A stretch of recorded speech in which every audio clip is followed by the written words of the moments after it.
বাংলাদেশ জাতীয় ফুটবল দলের পরবর্তী কোচ কে হচ্ছে তা নিয়ে ক্রীড়াঙ্গনে চলছে তুমুল জল্পনা কল্পনা। বিশেষ করে হামজা সমিতদের নতুন কোচ হিসেবে সাবেক ক্রিস কোলম্যানের নাম সামনে আসার পর থেকেই ফুটবল প্রেমীদের আগ্রহ বেড়েছে কয়েক গুণ। এই হাই প্রোফাইল কোচকে বাংলাদেশের ডাগআউটে আনতে বাফুফেকে সব ধরনের সহায়তা দিতে প্রস্তুত রয়েছে যুব ও ক্রীড়া মন্ত্রণালয়। ইতিমধ্যে এই বিষয়ে নীতিগত সম্মতিও দিয়েছে সরকার। তবে কোলম্যানকে শেষ পর্যন্ত পাওয়া যাবে কিনা সেটি এখন নির্ভর করছে তার এজেন্টের সঙ্গে চূড়ান্ত চুক্তির উপর।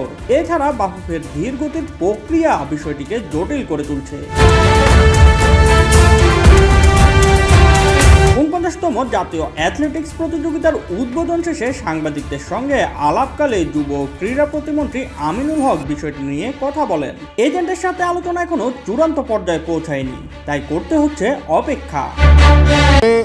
এজেন্টদের সাথে যেহেতু ইন্টারন্যাশনাল কিছু ফর্মালিটিস রয়েছে, এজেন্টদের সাথে কথা বলছে এবং সেই এজেন্টদের সাথে কথা বলেই কিন্তু আসলে আমরা নিশ্চিত করব যে আমাদের পরবর্তী কোচ কে হতে যাচ্ছে। বাট এর ভিতরে আমি যতটুকু শুনলাম যে আমরা যাকে নেওয়ার জন্য মানসিকভাবে প্রস্তুতি নিয়েছি, যে আমাদের যে কোলম্যান, তার বিষয়ে সার্বিকভাবে ইতিমধ্যে ফেডারেশন যেই সহযোগিতা চেয়েছে সেই সহযোগিতা প্রদান করার জন্য আমরা প্রস্তুত রয়েছি এবং ইতিমধ্যে সেই সম্মতি জ্ঞাপন করেছি।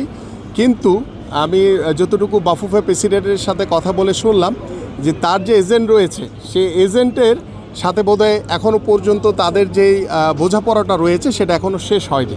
তো সেটা শেষ না হওয়া পর্যন্ত আসলে আমাদের আরেকটু অপেক্ষা করতে হবে যে আসলে কোলম্যানকে শেষ পর্যন্ত আমরা পাবো কি না। আর যদি না পাই তাহলে আমাদের সেকেন্ড যে চয়েস আছে তাকে আমরা নিশ্চিত করার জন্য ইতিমধ্যে নির্দেশনা দেওয়া রয়েছে। ইতিমধ্যে সেই বিষয়গুলো নিয়ে আলোচনা চলছে। তবে প্রতিমন্ত্রী নিজেই জানান তিনি কোলম্যানকেই বাংলাদেশের দায়িত্বে চান। শেষ পর্যন্ত আলোচনা সফল না হলে তখনই হাঁটতে হবে বিকল্পের দিকে। আমরা আমাদের সেই কোচ কোলম্যান কি চাই এবং সেই বিষয়ে আমার পক্ষ থেকে, আমাদের মিনিস্ট্রির পক্ষ থেকে সার্বিক সহযোগিতা প্রদানের জন্য ইতিমধ্যে সম্মতি হয়েছি। এখন বাকি কাজটা হচ্ছে এজেন্টের সাথে সেই কোলম্যানের যে আলোচনাটা সেটা নিশ্চিত করতে পারলে আশা করি ইনশাল্লাহ আমাদের পরবর্তী কোচ হয়তোবা কোলম্যান হবেন। আর যদি কোনোভাবে এজেন্টের সাথে আলোচনা যদি ফলপ্রসূ না হয় তাহলে হয়তোবা আমাদের অল্টারনেট চিন্তা করতে হবে। শেষ পর্যন্ত কি কোলম্যানকে পাবে বাংলাদেশ, নাকি হাঁটতে হবে বিকল্প পথে? লড়াইটা অর্থের পাশাপাশি সময়ের সাথেও। Shoaib Shams, BD sports time.